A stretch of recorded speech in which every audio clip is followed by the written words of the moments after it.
Welcome to Running the Table, the podcast where we run through everything on the table in the world of college basketball, and we're back for another conference breakdown, continuing our run through the Power Six.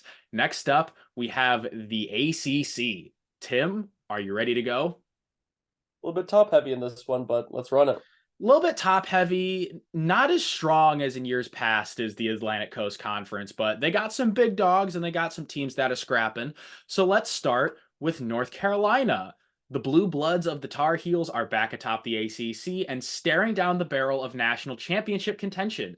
They carry a borderline top five defense led by Armando Bacot and Harrison Ingram, while RJ Davis captains the offense. The Tar Heels have had an excellent season so far, featuring a sweep of rival Duke to go along with the 6 game win streak they're carrying right now.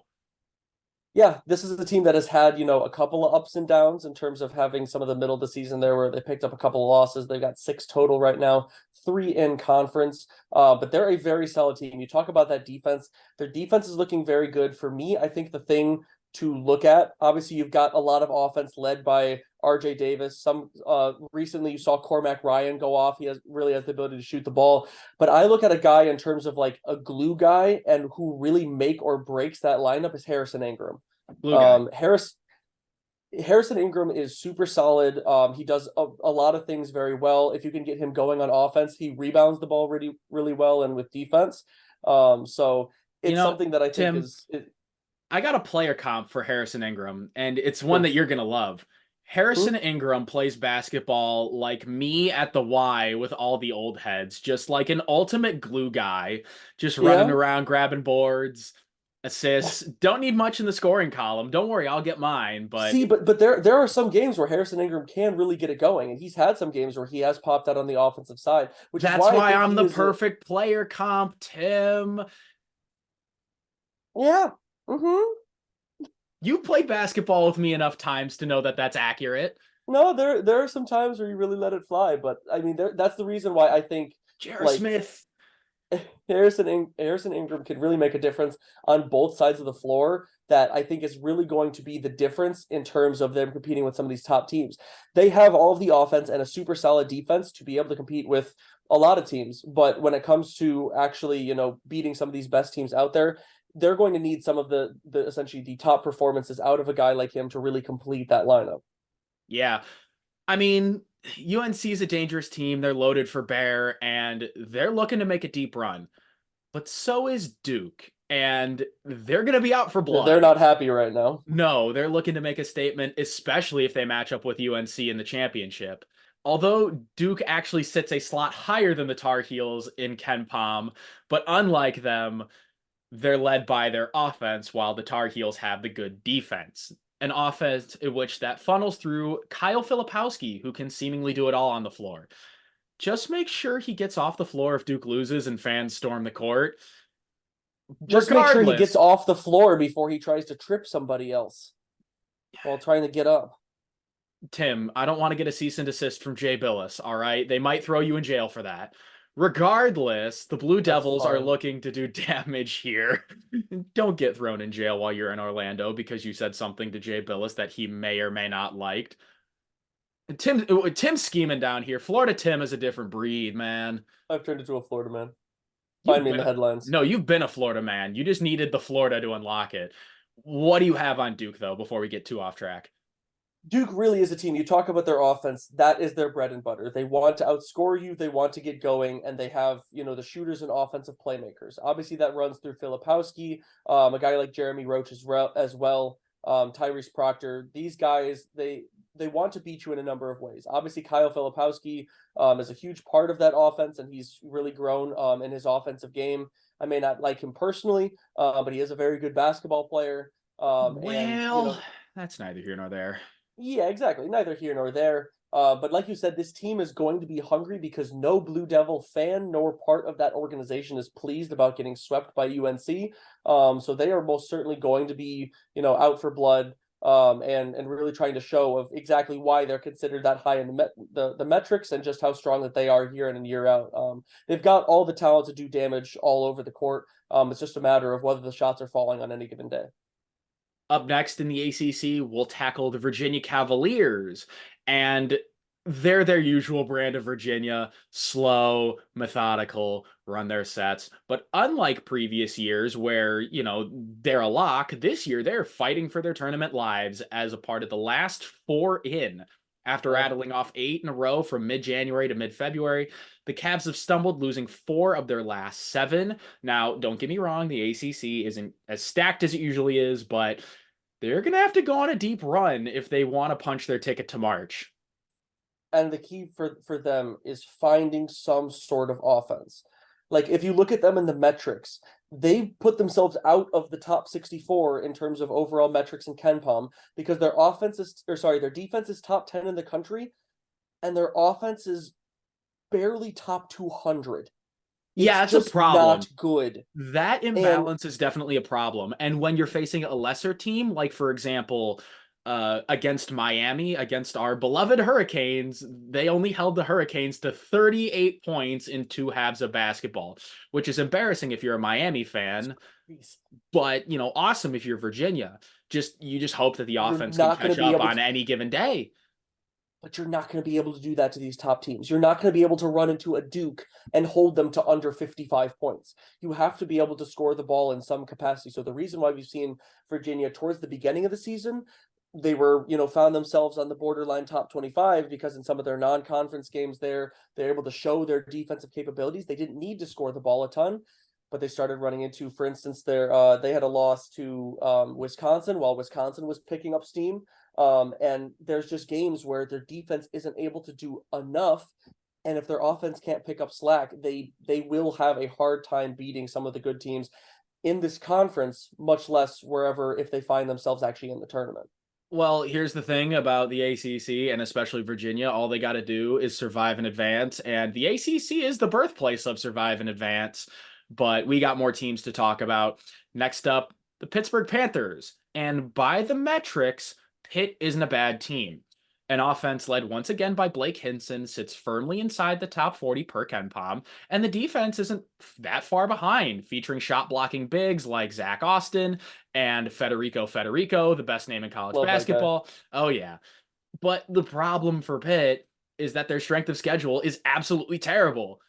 They have the second weakest strength of schedule out of all Power Six teams. That's This leaves crazy. them currently on the outside looking in the next four out and needing a stellar ACC tournament to crash the party.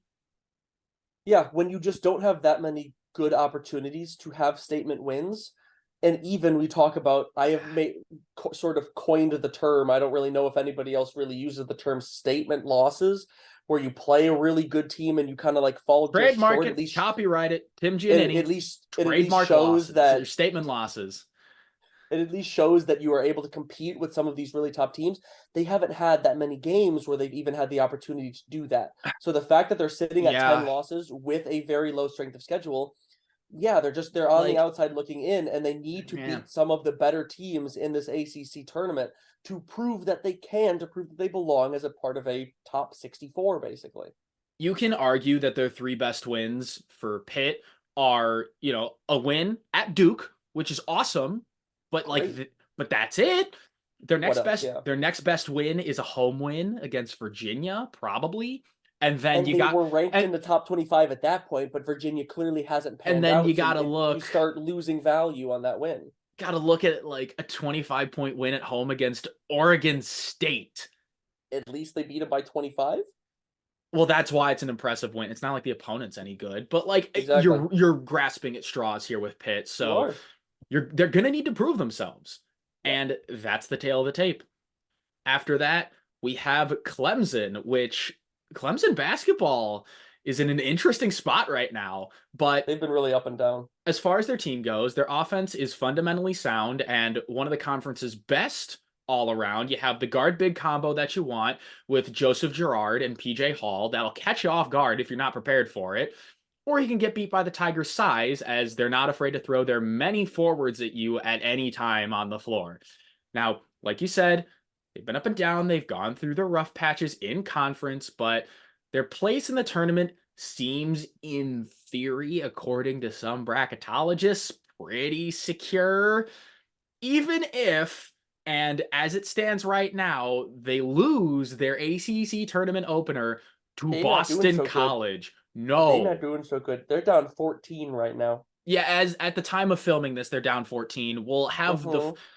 We'll have the finality of it Yeah. By the when time you see this, you'll know, you'll but they're know that not looking good right now. So it's not a great but place for them to but be in terms of with an just general educated guess momentum. at the time of filming, down 16 with less than 4 minutes to go, I'm gonna say they're done. And according to some bracketologists, like Lenardi has them as a 6 seed. Why?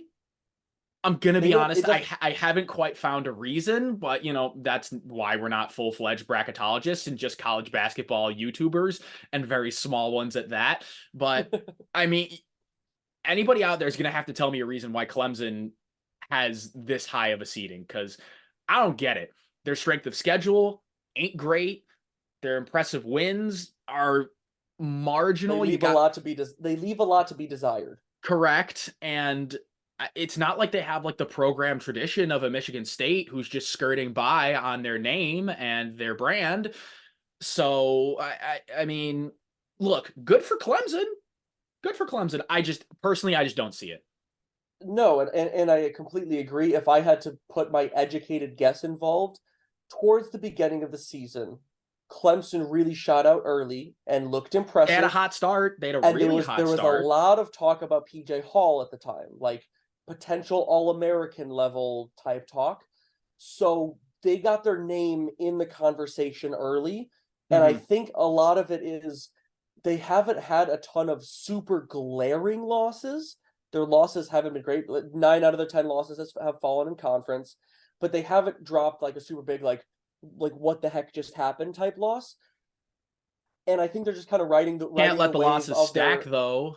No, I completely agree. I think in terms of the media and some of people's talk, they're writing on the concept of the star power and talk on PJ Hall early and the fact that they looked good early, similar to what Michigan State is kind of riding on right now, I which will guess. obviously address that in the future.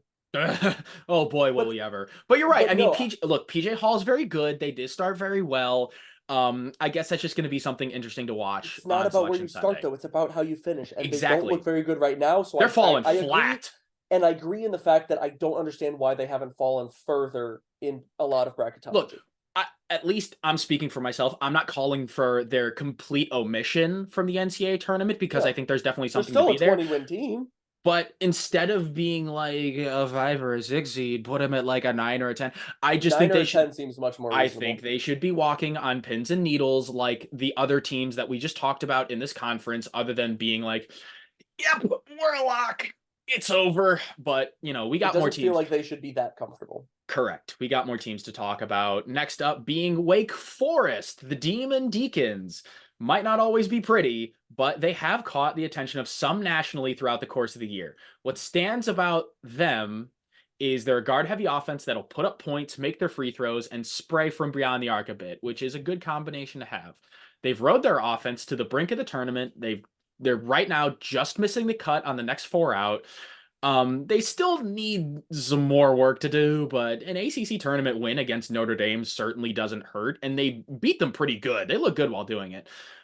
They probably also need to defeat like Virginia or like one of those top teams that are currently above them in order to really like tip the needle over to the right side of the bubble. Yeah, getting that first win against Notre Dame in the AC tournament was huge. They needed that because if they lost that, they were done. So they've put Yeah, themselves in position to have their destiny in their own hands. So in you're right that position to they be in need position, another. so to speak. Exactly. They still need more work to do. They still have to come out strong in the next game.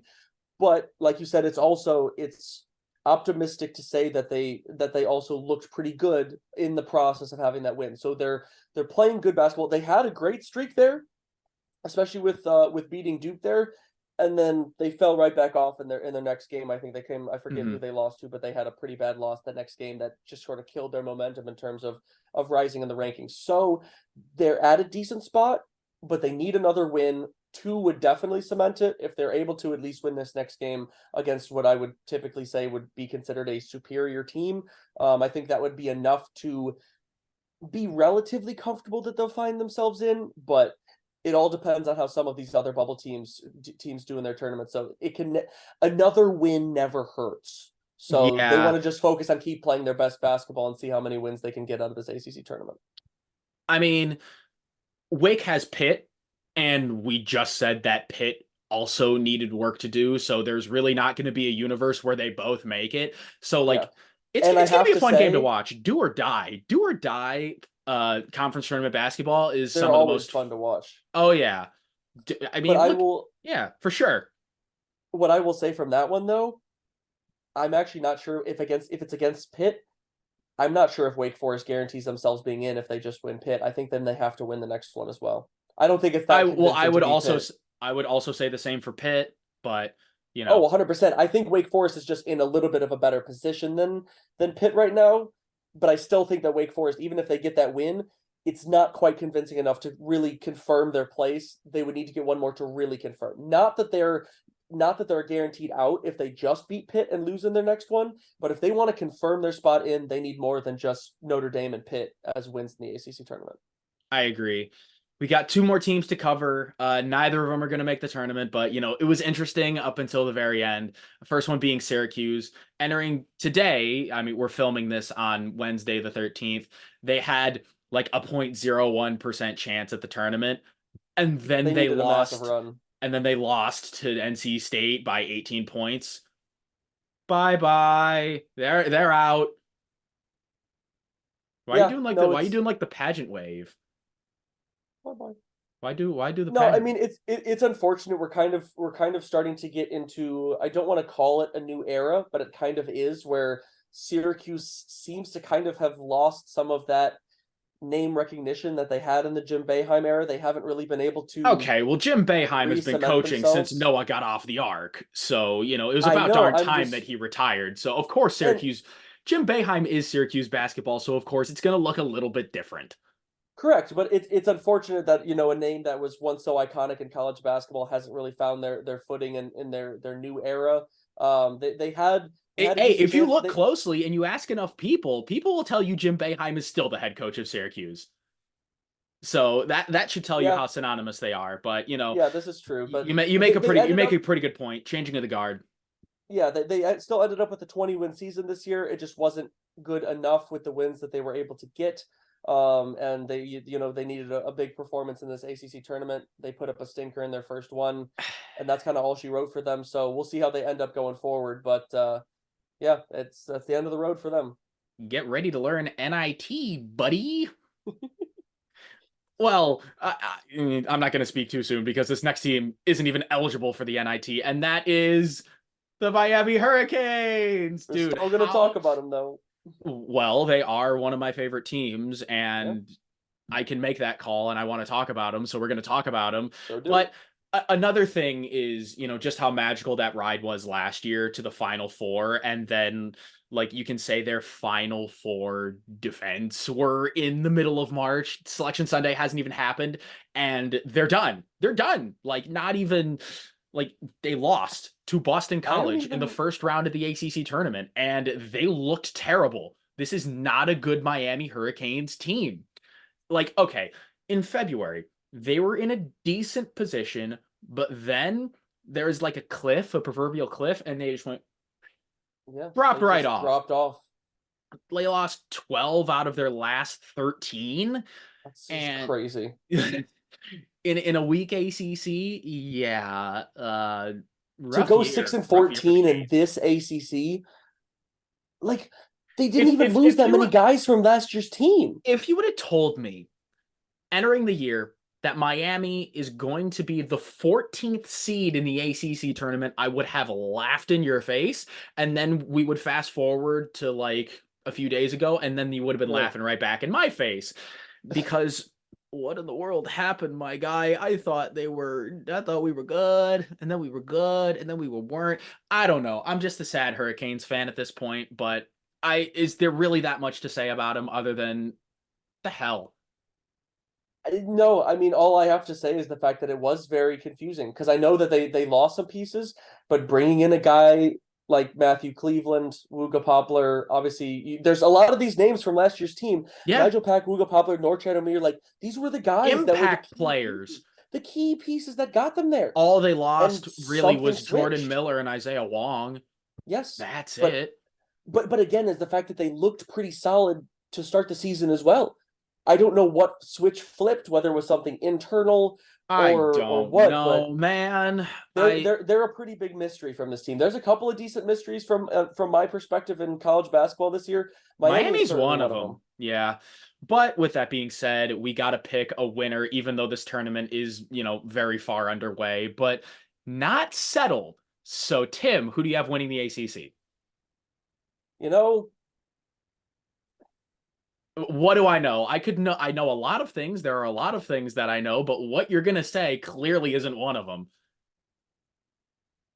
a lot of people when it comes to the ACC always talk about, oh, don't sleep on the ACC.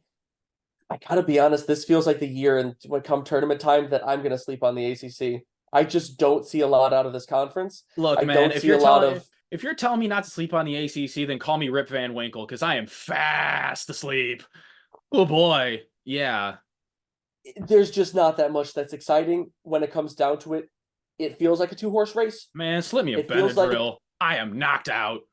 it feels like Duke or UNC for me. And when it comes down to it, I know that Duke, has a lot to prove, but the consistency and ability to play high level basketball on both sides of the floor.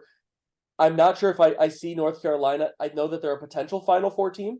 I'm not sure if I'm convinced that they're going to make it there, but I don't see them falling short yet. I do see them sort of steamrolling through to the championship game, and honestly, I think they can complete the sweep. They seem to have Duke's number right now, and with the way that guys Okay. like Elliot Okay. Cadeau are stepping up along with, I think that the Tar Heels are going to be able to complete that 3-game sweep.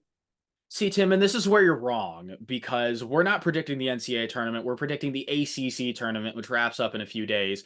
So, looking into my crystal ball and looking into the next few days out, I got Duke because if Duke loses to UNC a third time in a season, heads will roll because that is Yeah, absolutely unacceptable. And as good as North Carolina is, there's nothing like sweet, sweet vengeance.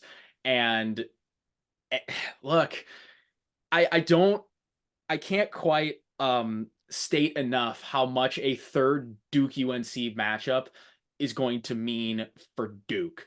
As much as it's going to mean for UNC, it's going to mean so much more for Duke considering that they've lost it's another the chance at last two redemption. times. Oh yeah. So Yeah. and dude, imagine if they meet in the NCAA tournament, if they meet in the ACC tournament, and If then they meet in the NCAA if they tournament. meet a fourth time this season, that would be insanity. I think the Because world if might they meet in because explode. if they meet in the NCAA tournament, that would be late game. Yeah. Well, both of these teams have potential to do it. They So, do, 100%. but we're on the opposite sides of that Duke UNC rivalry because it really is just a two-horse race. But that is all we got for our ACC breakdown. If you want to watch the Big East and the Big 12, we have those up as well as the mid-majors. Big 10 coming to you and SEC very, very soon. Tim and I have been, as Tim said, nose deep into content here in March. I love that you use that phrase, by the way. We're just nose deep in it. Yeah, we're bobbing for apples with content at this point. We got Butler recaps, Purdue recaps, Boom Buster Believable, conference breakdowns, and when the bracket drops, we're going to be bringing you bracket We'll have all of our breakdowns. predictions. Oh boy, it's going to be a fun time. So stick around for the show because it's going to be a show. And if you want us to talk about anything else, let us know because why the heck not? And until next time, we're out.